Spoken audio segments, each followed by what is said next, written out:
السلام علیکم to all, دس از ثنا احمد۔ امید ہے آپ سب لوگ خیریت سے ہوں گے۔ الحمدللہ آپ لوگ کی دعاؤں سے میں بھی خیریت کے ساتھ ہوں اور ایک اور ڈیلی بلاگ کے ساتھ حاضر ہوں۔ جی ہاں ناظرین و حاضرین، آج کا بلاگ بھی ایک حضور پاک صلی اللہ علیہ وسلم کا خوبصورت ترین واقعہ ہے، وہ آپ کے سامنے پیش کروں گی۔ سب سے پہلے ہم اللہ تعالیٰ کی حمد و ثنا تعوذ تسلیم۔ اعوذ باللہ من الشیطان الرجیم، بسم اللہ الرحمن الرحیم۔ بے شک تمام تعریفیں اللہ تعالیٰ کے لیے ہیں جو مالک سارے جہاں والوں کا، روز جزا کا مالک۔ ہم تیری ہی عبادت کرتے ہیں اور تجھ سے ہی مدد چاہتے ہیں۔ ہم کو سیدھا رستہ چلا، رستہ ان کا جن پر تو نے انعام کیا، نہ کہ ان کا جن پر غضب ہوا اور نہ بہکے ہوں گا۔ الہی قبول فرما، آمین ثم آمین۔ ناظرین و حاضرین، ایک بہت خوبصورت واقعہ ہے۔ ایک بار ایک صحابی حضور پاک صلی اللہ علیہ وآلہ وسلم کی خدمت میں حاضر ہوئے اور ایک شخص کی موت کا واقعہ بیان کرا۔ آپ صلی اللہ علیہ وآلہ وسلم کو انہوں نے بتانا شروع کیا کہ یا رسول اللہ صلی اللہ علیہ وآلہ وسلم، فلاں جگہ ایک شخص اچانک بیٹھے بیٹھے اس کا انتقال ہو گیا، تو وہ کتنا جنتی تھا کہ اللہ تعالیٰ نے اس کو کسی چیز میں، کسی بیماری میں بھی مبتلا نہیں کیا، اور نہ وہ کسی کا کہنا چاہیے کہ بوجھ بنا، اور بس اللہ تعالیٰ نے اس کو اتنی اچھی موت دی، وہ تو ڈائریکٹ جنتی ہے۔ تو اس پر حضور پاک صلی اللہ علیہ وآلہ وسلم نے فرمایا، کیا یہ اچھا نہیں ہوتا کہ اللہ پاک پہلے اسے بیماری میں مبتلا کرتا، تاکہ اس نے اپنی زندگی میں جو چھوٹے موٹے کبیرہ صغیرہ گناہ کیے ہوتے وہ اس بیماری سے دھل جاتے، کیونکہ جو بیماری ہوتی ہے وہ گناہوں کا کفارہ بن جاتی ہے۔ تو اگر وہ بیماری میں مبتلا ہو کر مرتا تو یہ اس کے لیے بہت زیادہ اچھا ہوتا، یہ اچھا اس کے لیے اس صورت میں ہوتا کہ اس بیماری سے اس نے جو اپنی زندگی میں گناہ کیے تھے وہ دھل جاتے، ختم ہو جاتے، اور وہ شخص پاک و صاف حالت میں بغیر گناہوں کے اللہ تعالیٰ کے پاس چلا جاتا۔ تو سبحان اللہ، اب دیکھیں ہم اپنی زندگی میں یہ دیکھتے ہیں، ہمارے سامنے بہت سی ایسی مثالیں ہیں کہ بس ابھی ہم ملاقات کر کے گھر تک آئے نہیں ہیں اور پیچھے سے ہمیں اطلاع آ گئی ہے کہ جی فلاں کا انتقال ہو گیا، تو ہم بلیو نہیں کرتے، ہم کہتے ہیں ارے ابھی تو ہم اس سے مل کر آئے، چلو جی جنتی ہوگا۔ بے شک اللہ تعالیٰ ان کو جنت الفردوس میں اعلیٰ مقام عطا فرمائے، لیکن یہ واقعہ بھی حضور پاک صلی اللہ علیہ وآلہ وسلم کی زندگی کا ہی ہے، جو آپ صلی اللہ علیہ وآلہ وسلم کے ارشاد ہے کہ جو بیماری ہوتی ہے وہ گناہوں کا کفارہ بن جاتی ہے۔ لہٰذا جب بیماری آتی ہے تو انسان کو منہ نہیں بنانا چاہیے۔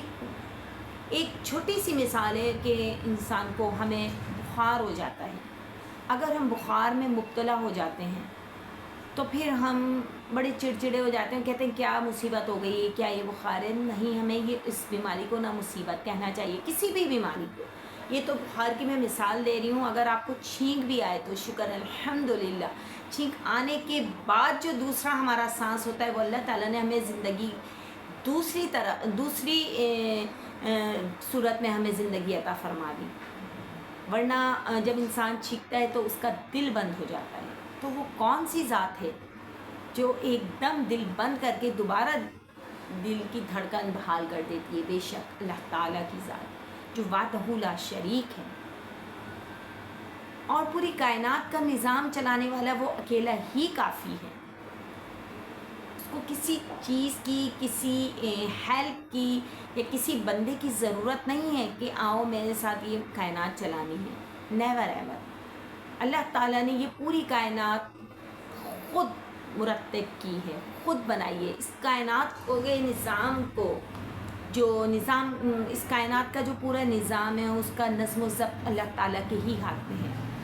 اگر اللہ نہ کرے کہ ہماری اس کائنات میں ایک سے زیادہ خدا ہو جاتے نعوذ باللہ، تو یہ کائنات کا نظام ایسا ہی چلتا کہ وقت پہ دن نکل رہا ہے، وقت پہ رات ہو رہی ہے، وقت پہ صبح ہو رہی ہے، وقت پہ شام ہو رہی ہے، وقت پہ سورج نکل رہا ہے، وقت پہ غروب ہو رہا ہے، چاند، سورج، ستارے، آسمان، زمین، چرند پرند، ہر کام اللہ کے حکم سے ہو رہا ہے، سبحان اللہ۔ اور اگر ایک سے زیادہ خدا ہوتے تو نظام درہم برہم ہو جاتا، کوئی اپنی چلاتا، کوئی اپنی چلاتا، کوئی اپنی چلاتا، جس کی وجہ سے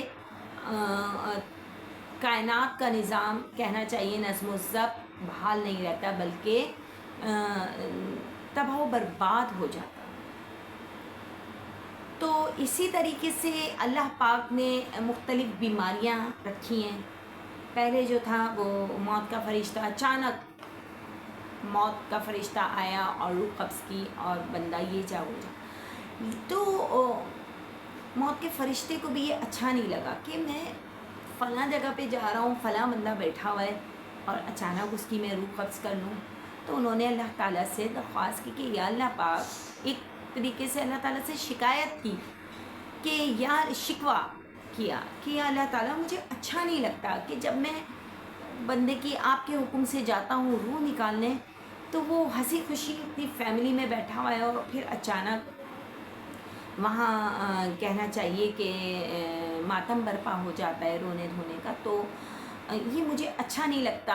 تو اس پر اللہ تعالیٰ نے پھر یہ بیماریاں نازل کی کہ ٹھیک ہے، موت تو برحق ہے، اب کوئی نہ کوئی بہانے کے تھرو موت آ جائے۔ تو انسان کو اگر بخار کی صورت میں یا ٹائیفائڈ ہو گیا یا کینسر ہو گیا، شوگر ہو گیا یا ہیپاٹائٹس ہو گیا یا اور اسی طرح کی موذی بیماریاں ہیں، ان میں اگر انسان کا انتقال ہو جاتا ہے تو پھر بیماری میں مبتلا رہ کر، تو یہ ہمارے نبی پاک صلی اللہ علیہ وآلہ وسلم ہی کا بے شک ارشاد ہے کہ جو بیماری ہوتی ہے وہ انسان کے گناہوں کو دھونے کے لیے ہے، اور انسان کے جو گناہ ہوتے ہیں وہ تمام ختم ہو جاتے ہیں۔ وہ بیماری اس کو ایسا دھو ڈالتی ہے کہ جیسے پھر وہ ایک نیا نیو بورن بیبی۔ تو سبحان اللہ، یہ الفاظ، یہ واقعہ، یہ بہت دل کو چھو لینے والا واقعہ ہے۔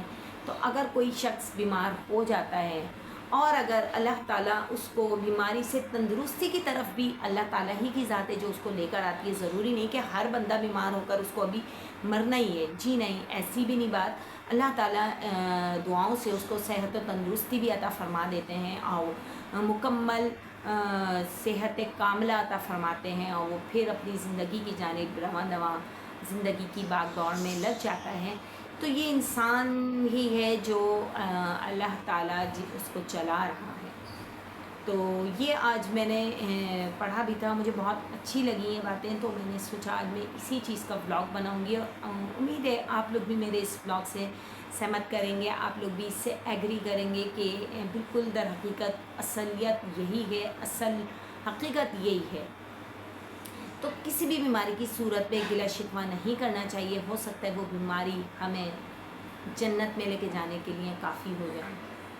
تو انشاءاللہ تعالیٰ اللہ تعالیٰ